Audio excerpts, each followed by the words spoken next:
afternoon and welcome to In Conversation with Rupigal. At The Conversation, we bring you in the studio of the artist and we try to discover with them what makes them tick, what makes them get up in the morning, and what is their artistic message.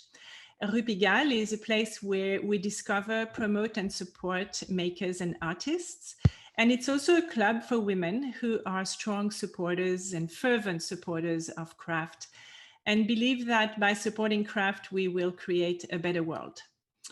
Today, my guest is Deborah Czeresko, who is a glass sculptor based in Brooklyn, New York. Deborah, welcome. It's wonderful to have you.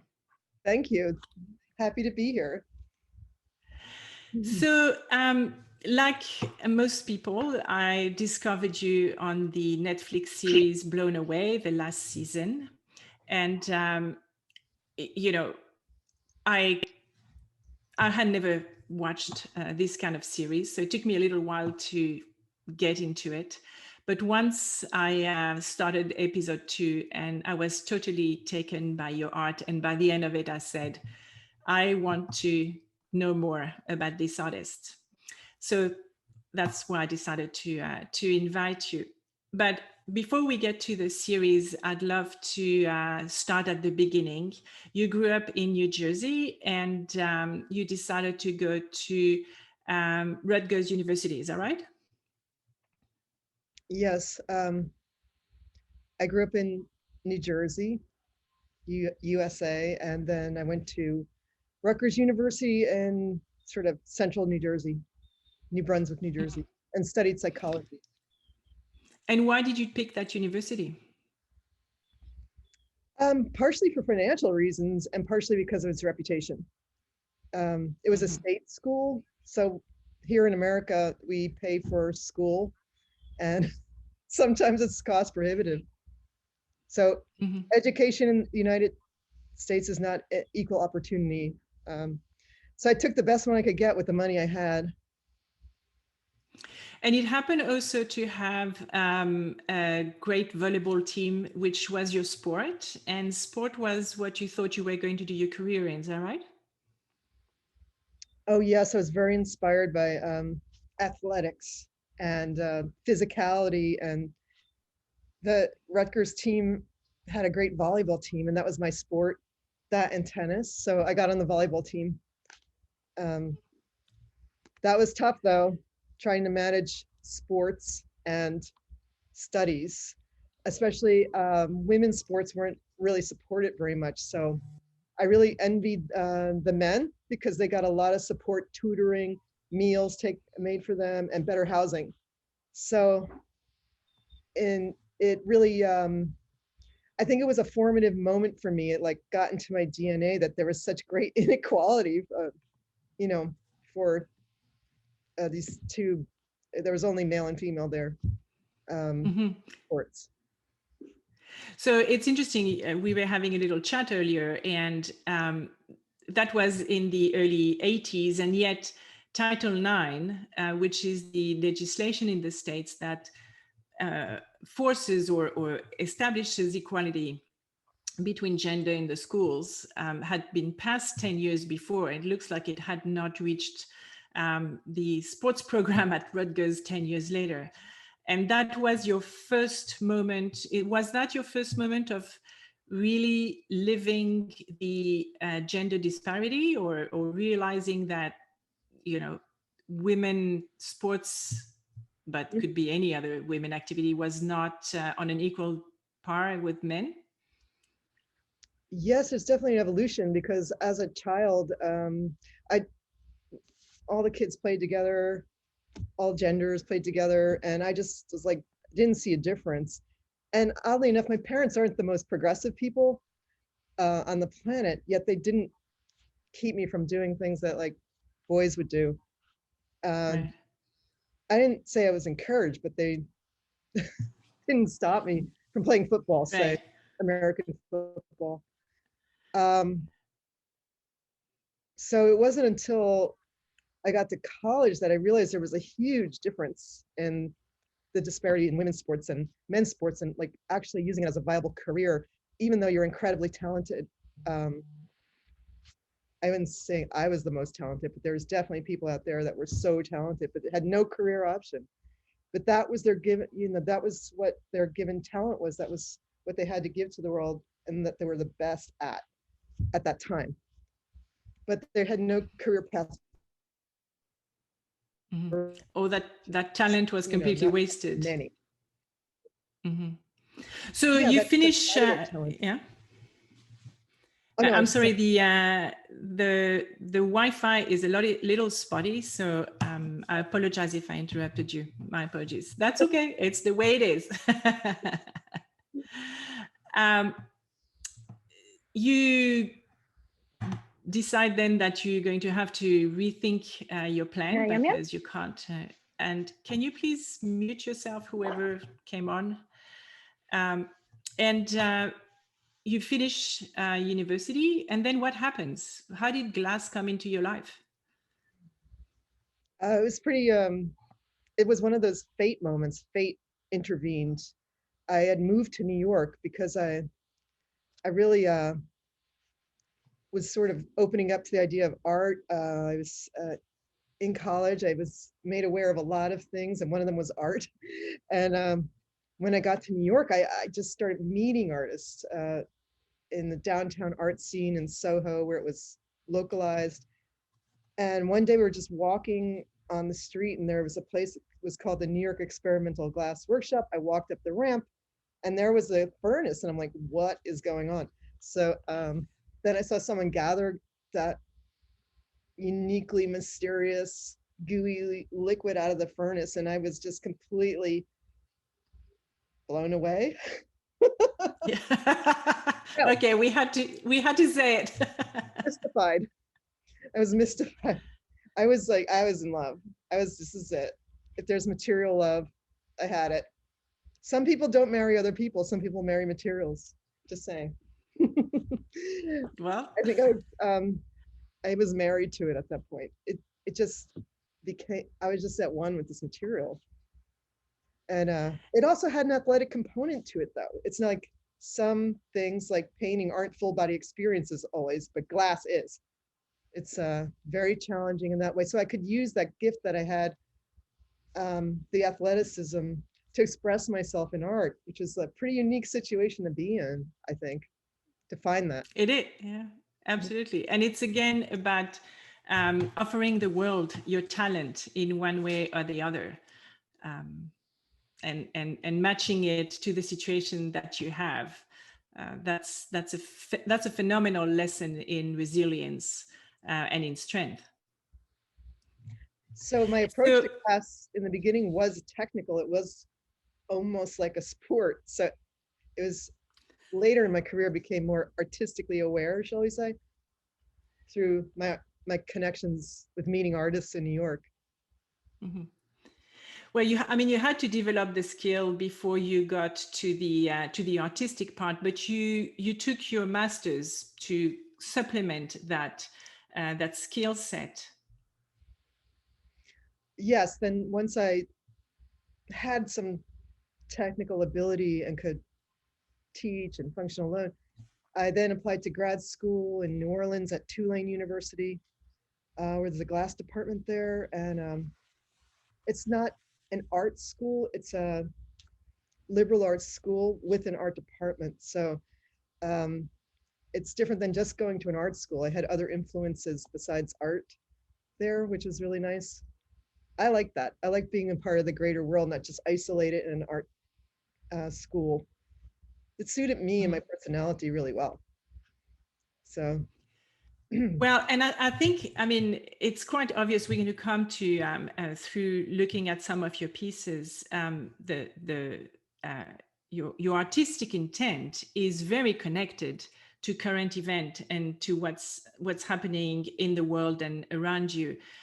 It's very clear that you're not detached from, living in a bubble, not even a glass bubble, where you are cut off and isolated from the world.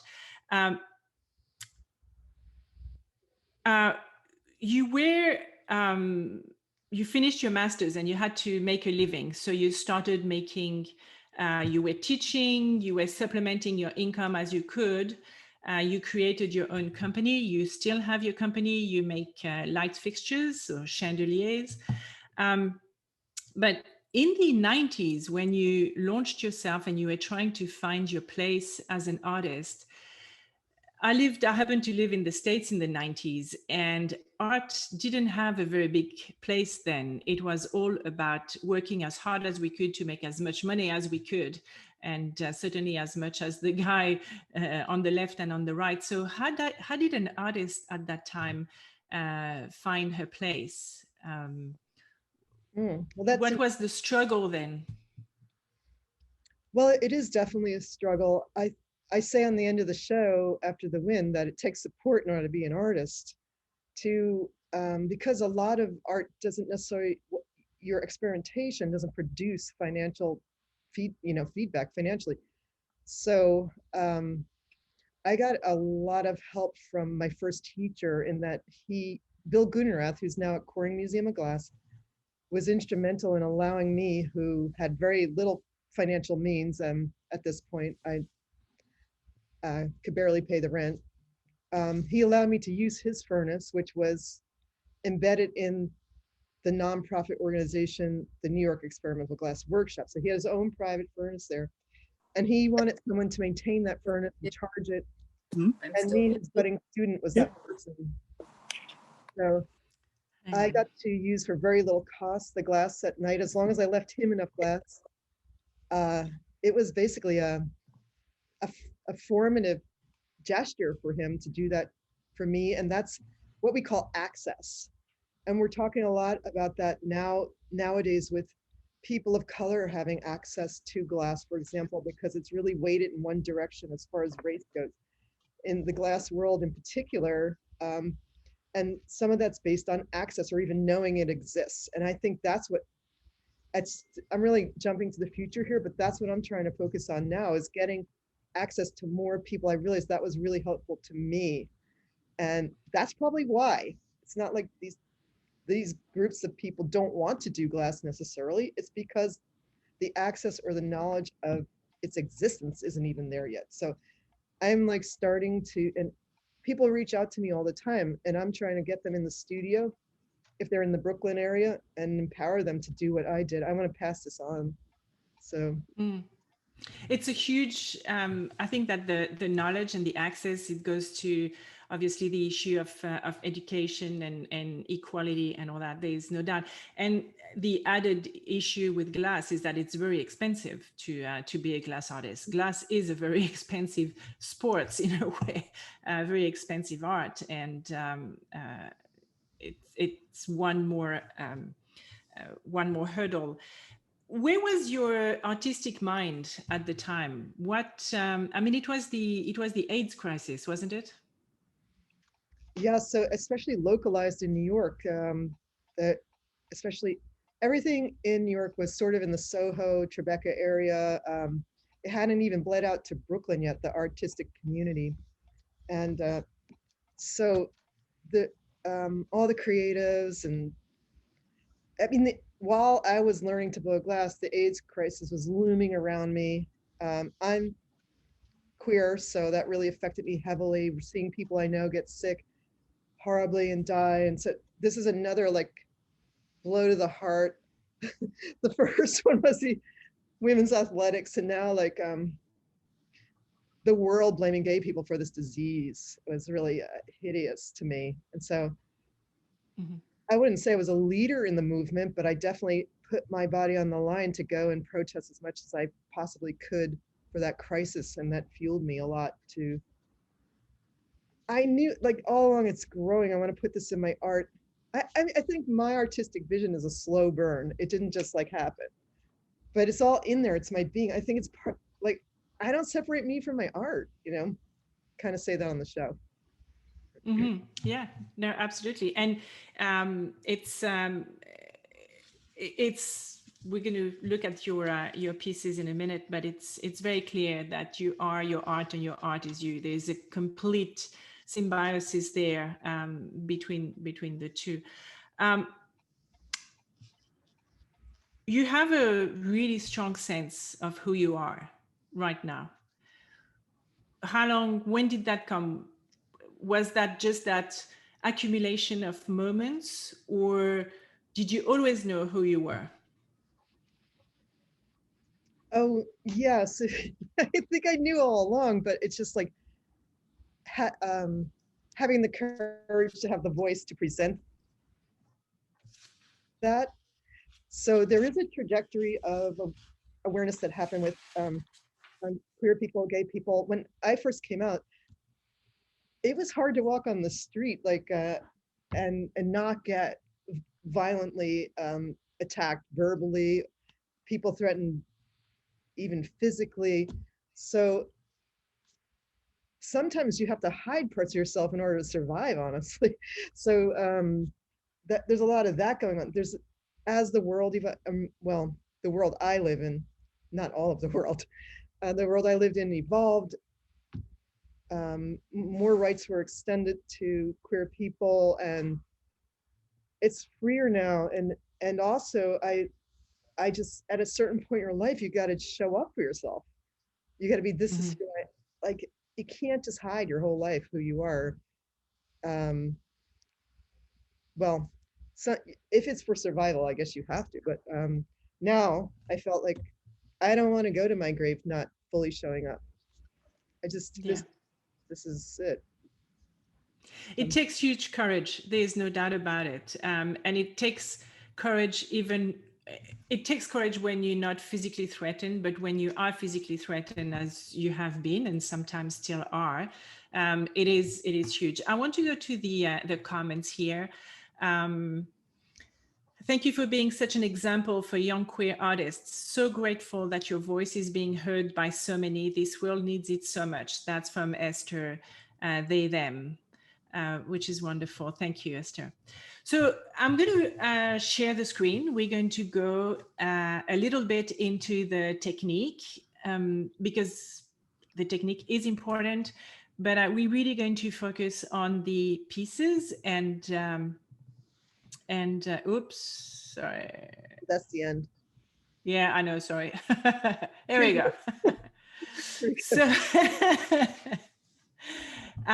so it starts with a drawing and it starts with a team. Yeah, we're getting into the art here. So how do you envision making a piece of glass? You have to, well, glass is mainly, sculptural glass is mainly made in teams, glass at the furnace. Because things can be heavy and challenging, and it helps to separate tasks out. And to communicate to the team, there needs to be a drawing like you see on the one side. And then a conversation about it. Everybody has a different way of working. We have to talk out the process so that when in it, it's really hectic. It's hot, it's hard, it's challenging, heavy, and all that stuff. And glass is a unforgiving material. So we want to get it right. So we talk it out. We get it to the point where we feel like we know what we're doing, and then we move it forward. So on the left, I'm drawing a potato, and on the right, I'm communicating to the Corning team about my finale project. So on the Blown Away series, you had only one assistant, and they were students, young students from Sheridan College. I have to say that the series, of course, was filmed in Canada, not too far from Toronto, so we're very proud of that. And that communication must have, you didn't know the person who was helping you. Maybe at the end of the series you did, but on the first time you didn't, and they didn't have the experience that you were used to. So the challenge there, that must have been a little scary, no? Oh, absolutely, because the different people have different skill sets, different specialties. They've been working in glass for different years, so you'd never know which person you would get or in which they're. As we moved on, we started to get to know the people better, but we couldn't design for like a skill set necessarily. So sometimes I designed so that if I had to do anything, I could do it myself. But having an assistant would really add to the process. But in the beginning, I definitely made sure that I could handle everything myself if necessary, which isn't the best way to work. But if the person said, oh, I can't lift that much glass, then I would be able to do it myself. Yeah. So, But you were in there to win, so you took the action that required. So you in full action here. mhm. Can we talk a little bit about the tools? The tools look really heavy, and which I guess they have to be because the material is heavy. What are they called? Can you give us a little lexicon here? Yeah, so on my screen on the left, so I'm working with a punty, which is a solid rod that we heat up color or transfer the piece onto. And in front of me is a blowpipe. I can tell I'm going to be doing a color overlay here because I'm prepping some color. And on the right side, I've already got some glass. I probably have gotten to the point where the color has been gathered over with clear, and now I'm forming it into a shape that is a preliminary shape that I can blow up. So I've got the Right. blowpipe on the right side. I'm rolling it on the marber. That's a steel table, and that's helpful. It's like a flat mold. I just roll it on there, and it cools certain parts. It's used for cooling and shaping of the glass. So they're very But basic tools. at that point on the table, the glass is one full blob. It doesn't have any air in it or anything like that. No, on the table, it's got air. So Oh, on the it's le- got air. on the left side, you can see there's a bubble in front of me. Someone's holding a blowpipe that I'm going to then transfer what I have in my Okay. hand onto that. Okay. It's a overlay we're going to do. So there is a bubble. Mm, Yeah. And right. I just want to Okay. say one thing about Blown Away and the assistants.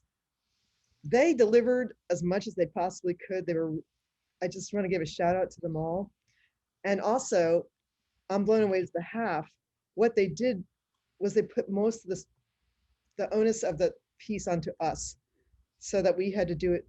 Because how do you level the playing field in a competition like that where you're very dependent on your assistants? So Right. Yeah. they rotated people around. We all got to use it, everybody. So in that regard, I think it was a very even playing field, and I give them props for doing that. Oh, great. They had us bring our own assistants, for example, that would make it uneven. So Yes. a Mhm. lot of glass So blowers what's happened? like that, you know. Right. So here you are in front of the furnace, and you're going to put your piece in. What's the heat of the furnace? That is a reheating chamber, also known as the glory hole, which people seem to love that. And that doesn't have any glass in it, so that's a reheating furnace. Yeah, I'm about to put it in there, that 2000-degree thing. It's like a drum with castable inside that's high temperature, and it's got a burner coming in the side that fires it up. So Mm. that glass, once it's like down to a certain temperature, like anything like below like 1500, it's not moving very much.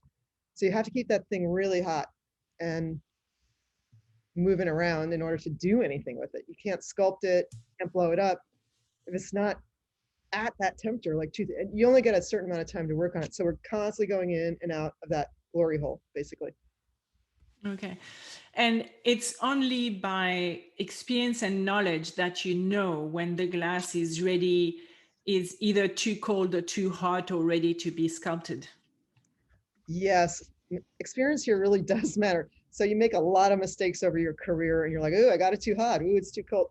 And learning just from seeing how it moves and its temperature, the color it is, um, it's really about how it moves Mhm.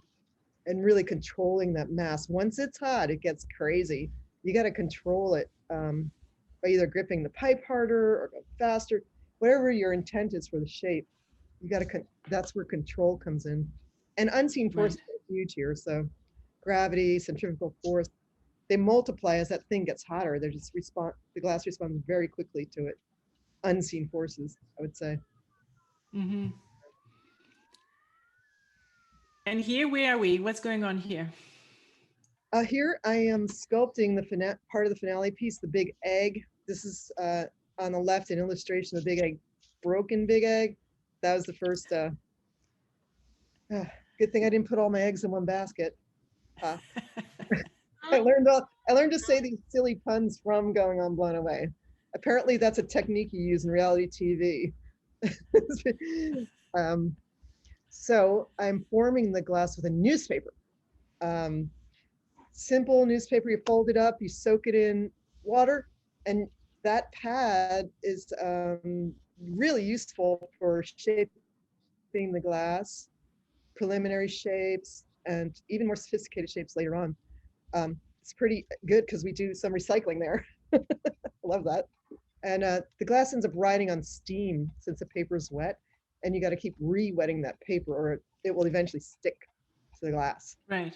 Mm. 2 scenes of me doing that. I'm going to take a couple of questions here. One is about burn incidents. Is it frequent? And the other one is when you have broken glass, so you really mess up, can you melt the glass down and reuse it? So 2 questions there. So burns, I mean, they're part of the way you learn. You like grab the pipe down too low or something, and you're like, I don't grab it there. It really is a quick way to learn. But yeah, I still get burned. I don't like it. It's really unpleasant. Usually when I'm tired, it happens more because I'm less, I don't have, you need the third eye in the back of your head checking everything out. And I take risks sometimes. I just try to push the glass further than it really wants to go sometimes, and my hand might slip or something like that. But I have tons of burn scars, but it's not something that happens that frequently. In the beginning, people, I mean, it's going to happen. There's too much information to manage when you're first learning glass. And eventually you're going to accidentally burn yourself. Some of the equipment's hot and you might touch it. So you really learn to avoid this a lot. But it's not a good idea to put too much protective clothing on because you don't get sensitivity to the material. You don't really learn how to move with it very well. So yeah, as you said at the beginning, it's very physical, and you really need to handle the material with your whole body because of the weight and because of the heat, and we can see it on the movie. I mean, it's incredible how you really like athletes. Yeah, I think especially when you're sculpting, you're not like doing the same thing over and over like in production. So working can be very physical. Like these pieces get heavy. They're on the end of a blowpipe, and it's not just a simple mold blown production item. So when you're sculpting glass on any scale, it's more challenging physically, I would say. Things are asymmetrical, stuff like that. I mean, I could show you a piece I have next to me. Like I have this big turkey here. Yes. This thing's heavy. I had this on the end of a blowpipe. It's not necessarily totally symmetrical, but it's heavy. Like it's hard for me to even hold it now. So my poor assistant had to hold this thing out there on like 5 feet away. I can barely hold it. It's a big turkey. I love the turkey. We're going to be talking about the turkey. What I wanted to discuss also is I watched again the series yesterday and started watching the second season. But you are very funny, and I watched you on all these series, but you're not performing. It was quite remarkable. What was the experience there? What is what? What was the experience? I mean, was it? Were you just yourself? Were you just into it and performing? No, it's not a perform. I mean, I'm authentic, but I was enjoying myself. It was so much easier to be a judge than a contestant. Let's put it that way. And I was kind of happy to be on the other side. And I just really, I think humor shows a lot of intelligence, and I think making people laugh, and myself, I like to make myself laugh. It's fun. It's what I like. Right. It's just part of me. That's why you can see my work has humor in it. And I like to. Yeah. Maybe I'm just uncomfortable with serious Seriously, laugh it off. So So there's a request for no spoilers here because someone hasn't seen season 2. No, we won't disclose anything. But I also thought that I mean, you were not to be. You were always very calm and nice to your assistant, but there was no doubt that there was no going to be any messing around here. This was really serious business. You didn't take yourself very seriously in a way, but this, you were creating something important. And I love that about it. you broke up in the beginning. Are you talking about season 1 there or the judging? No, when you were a candidate, when you were a competitor. Yeah, like when Yeah. I mean, people sometimes I get some people criticizing the way I was on set, but we shared the love, all of us. It was not like if I say the guy made a cannoli holder out of a taco holder, I'm joking. Like it's like I understand how hard it is and what those assistants were put in a really difficult situation. Yeah. So I just get animated sometimes. It's like, and another thing is women get criticized for raising their voice way more than men do. And that's like, you, that's a Yeah, thing still. It's a thing still. So that's true. Yeah. So let's go back to the slides and let's discover the art now. And that was the second piece that you made, and it was about food. It's gorgeous. We would all totally have it. But again, you were talking about injustice here. What was your message? so when we were filming the show, there was a huge issue here, and there still is in America with families at the border, Mexican families, and well, not all South American, anybody coming up to the border, but um, I wanted to.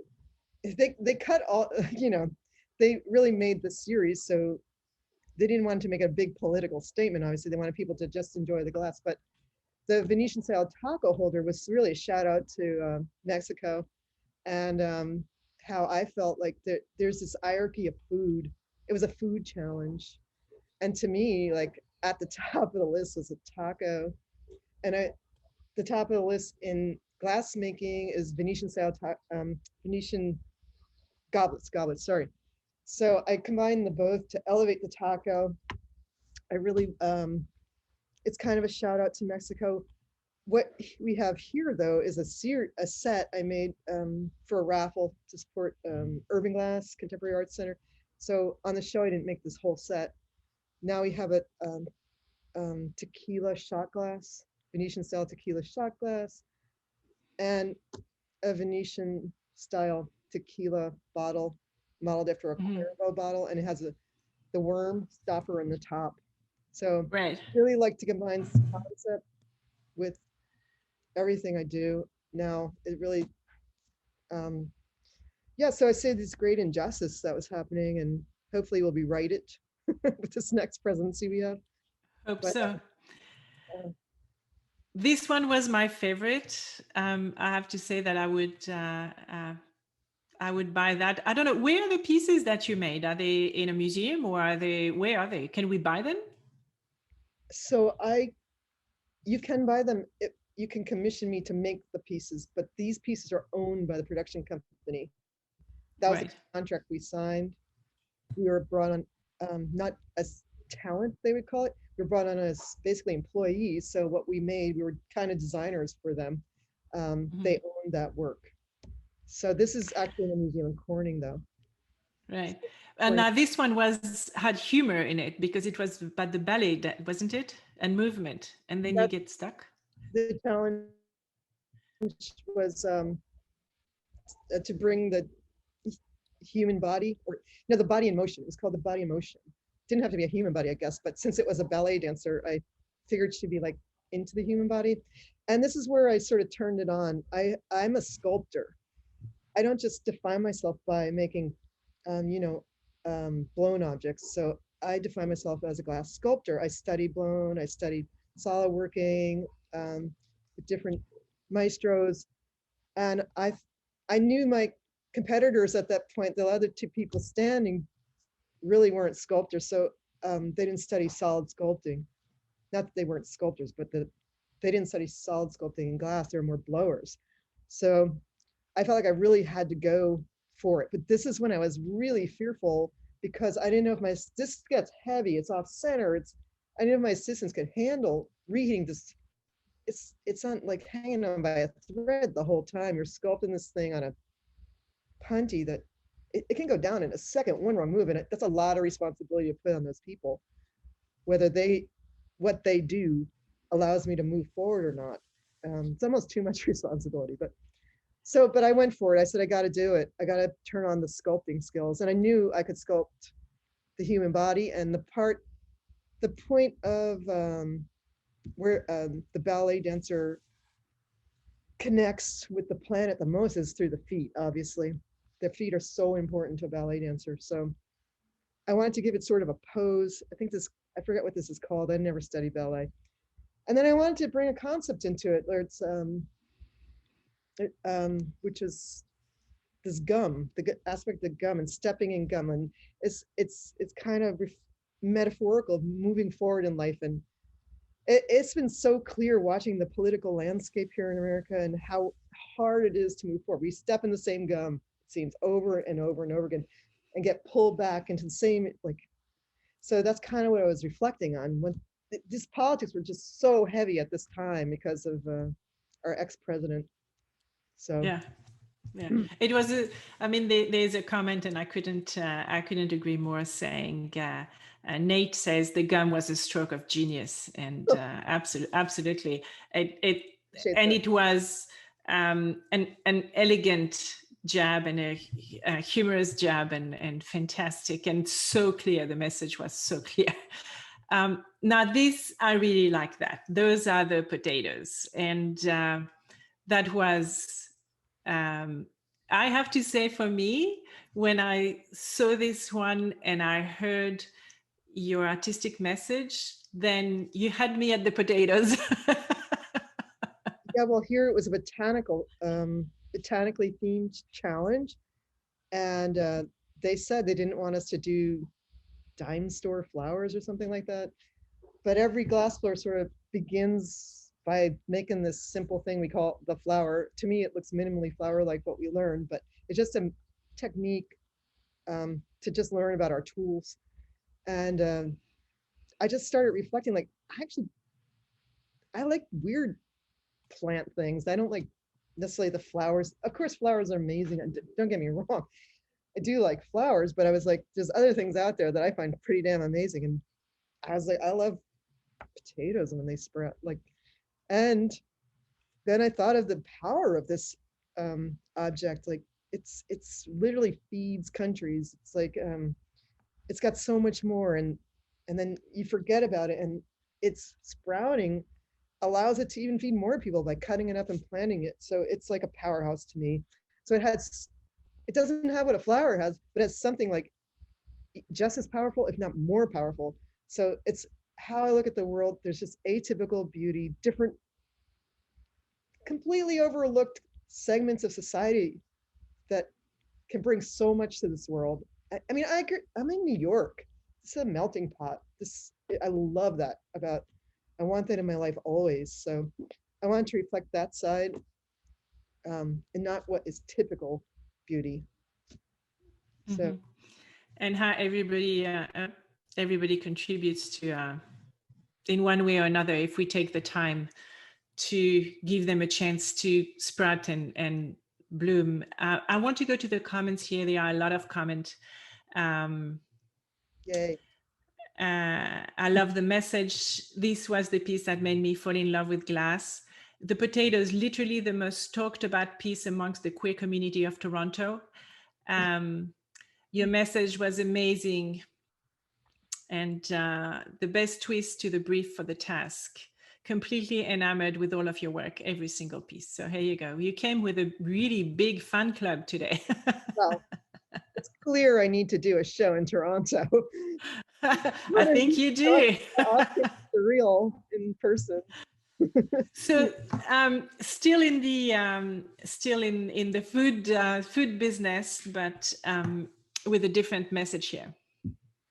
Yeah, well, these are salamis and sausages, and I brought them into the finale piece. And then this is a piece I did after Blown Away, showed at the Heller Gallery here in New York, which is a glass gallery. It's a material-centric gallery that shows glass art.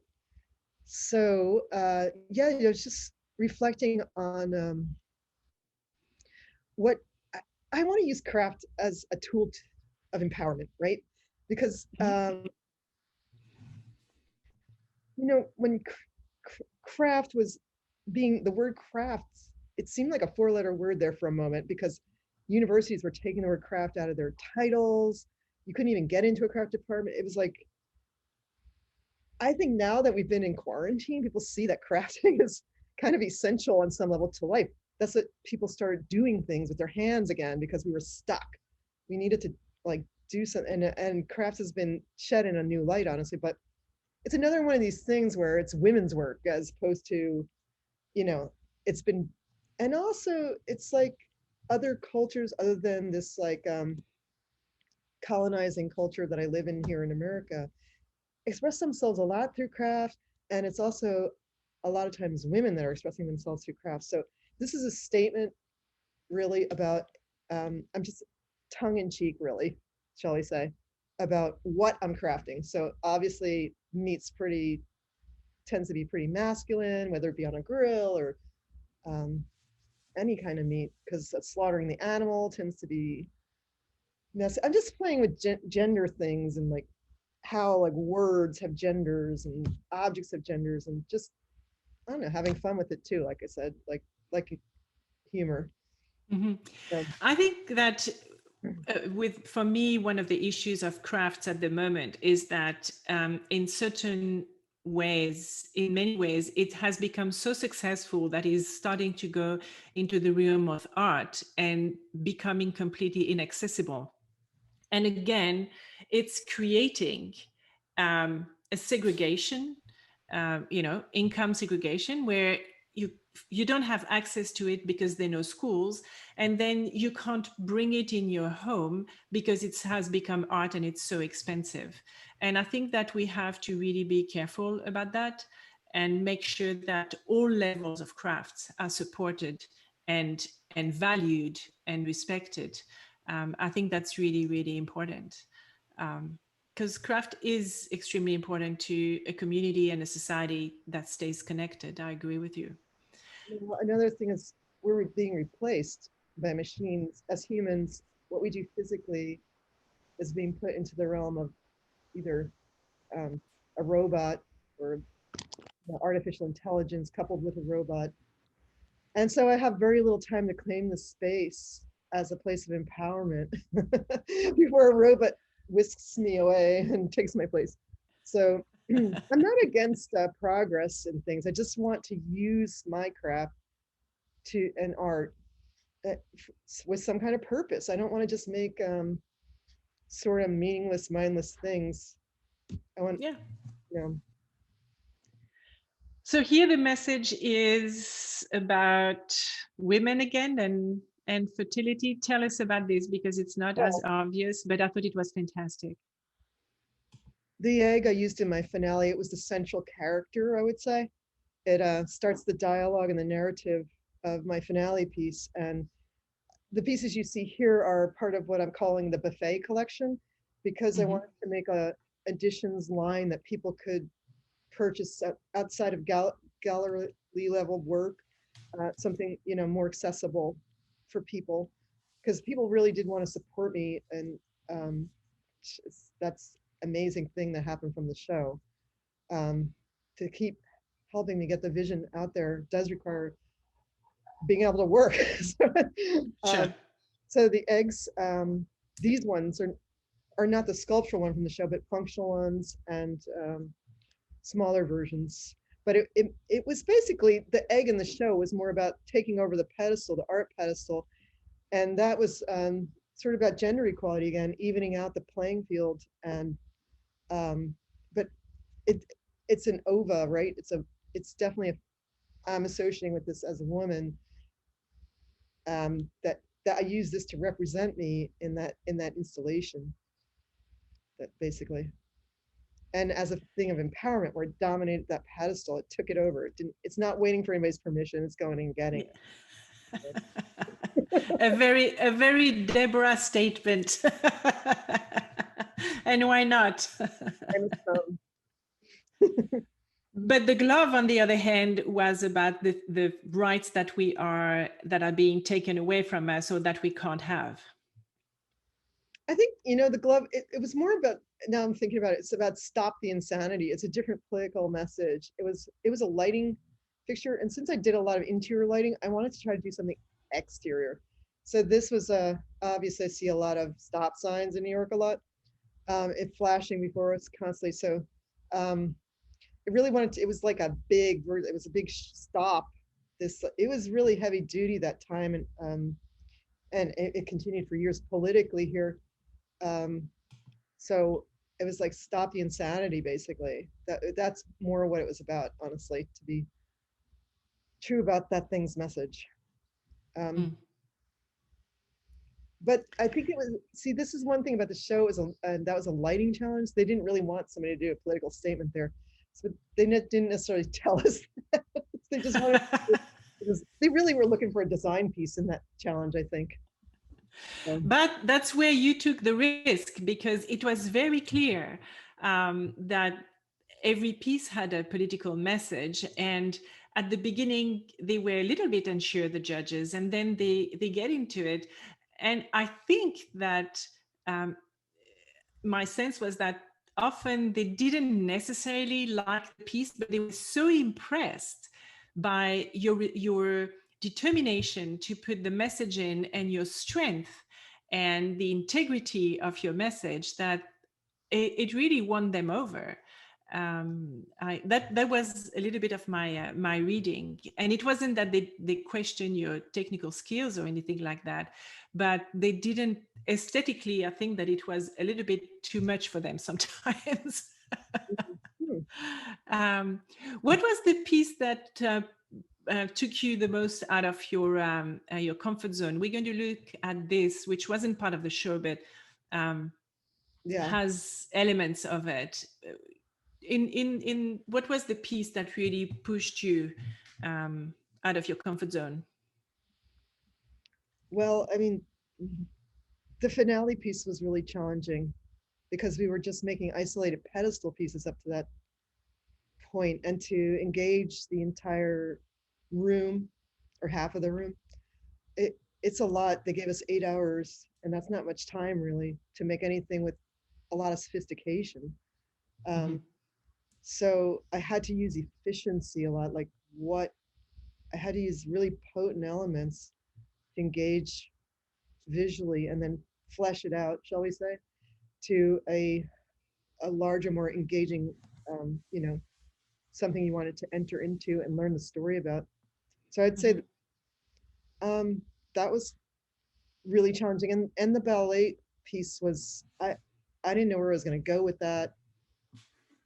I don't know where these ideas come from sometimes, honestly, but it's like, it's obvious it's all in there. It's just, with ideas, it's connecting. It's like, when do those things happen? So the more you research and look at other things, the more anything in the world, you can put these connections together. So I think sticking to a basic theme was really good for me, so that I could put different ideas together that way. Yes, there's definitely the red thread through that. I love that piece. It's a chandelier. I think it's masterful. I wish I had the ceiling height to put it in, because it's absolutely spectacular. It's at the Corning Museum right now, or is it? The Corning Museum purchased this piece. It was in a show called the New Glass Now, sort of showcasing 100 glass artists that the curator, Susie Seelbert, thought was reflecting contemporary glass art where it is at today.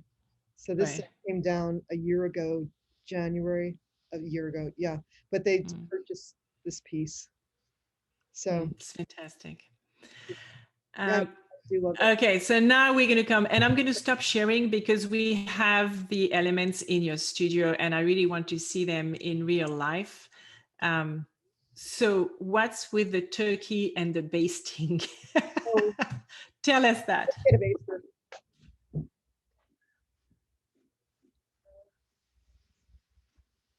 Coming over with a baster. It's like, this is a fertility piece. I don't know exactly what I'm doing because I'm figuring it out as I go. I have a residency at Urban Glass Contemporary Arts Center in Brooklyn, New York, and I'm fulfilling my artist residency by making my proposal was a poultry chandelier to be a counterpart to the sausage chandelier. So I think one's more like male and one's more female. Like the carcasses, the poultry carcasses are more female and the other one's kind of more male. I'm trying to get, like, I don't want it to hammer nail on the head with a hammer. Like, I'm trying to bring some You're breaking up. directness Maybe and we'll, elusiveness simultaneously. Like, let me so say. you were breaking up. Can we start again? Can you show it to us a little bit more? We just had a glimpse of it. So can you show us the baster more? And so this thing it's hollow and it's amazing. Yeah, Absolutely amazing. So I think these are going to go with the poultry chandelier. I mean, these turkeys look really good as table lamps. I am using the theme of chandelier making, the vernacular of the maestro in glass. They do things like animals and lighting, like chandeliers. This is like things that were typically made by maestros in glass. And I'm like sort of flexing that in some way, sort of bringing kind of concept into it somehow with what it is I'm making the chandelier out of. In this case, I'm proposing a series of chandeliers that are made out of food. So not all of them might be animal, like these animal foods, but definitely the show I'm going to propose to the gallery stocking is a chandelier series, but an art chandelier series. So, and this is going to be part of it. I actually think I might make a fountain out of this. I'm not sure. So the idea is still developing. As I get the work, I'm responding to the work in different ways. It's changing for me. The idea is developing. It's not set in stone. So I'm working on it. But there must be a fair amount of engineering in creating a chandelier with such big pieces to have it balanced and to have it light up and yeah. Especially with unique objects, there's ways that are simpler to do it. In the case of the sausage chandelier, I call it the meat chandelier, that held me back for a long time, how to get those elements the way I wanted them, how to articulate the way I want them, and electrify them simultaneously. So that was challenging, but I pulled it off. And now with this one, the same things are going to get in my way, the actual electrification of it and hanging of it. So we'll see. But you have experience now. I think that there's a very high-end restaurant in New York that needs to hear about your food chandelier. I think that would be amazing. Oh yeah, that would be. We have one more piece of art to show on the slideshow, and we're going to use even though it's in your studio, we're going to show it on the image because it's a very big piece and it's too difficult. This is an exhaust pipe, is that right? Yeah, that's a car muffler, car exhaust. That I sculpted on the residency I got from winning Blown Away at Coring Museum of Glass. And they did an amazing job of helping me assemble this. That's definitely a life-size car muffler. And, you know, I'm playing with ideas of vanity. It's mirrored. Obviously, now I'm going into steel and cars. Like above me here, I don't know if you can see them. Oh, yeah. All these are what we call hubcaps. I have them hanging. Oh, yeah. So those are going to get mirrorized. So I'm making another piece with these. Can you show them again? Because I had the, yeah, show them again. Oh, perfect. Yes. You can see. Right. Yeah. And I'm going to be doing installation with that. So I don't know if I'm turning these into chandeliers or not. but I'm definitely mirrorizing all the car parts. And I think they look just spectacular. I was so thrilled. That's what I made on my residency at Corning. Um, and I'm just really looking forward to finishing some of these pieces. This is the harder part, I think, is like getting into the point where they're done, honestly. With They're going to be very girly if you make them all shiny and sparkly like that. This is going to be an issue. That's what I'm trying to do here. It's going to be like non-binary part. Yeah. We have a lot of questions and comments, so I just want to get to it. When you are getting a flurry of different ideas, what's your process for deciding which idea to go with? Yeah, this is instinct. I definitely like roll on instinct there. The one I can't stop dreaming about at night. I am thinking about art all the time, pretty much. But my most creative moment is that when the brain waves are going between sleep and wake. That's when I know what's true.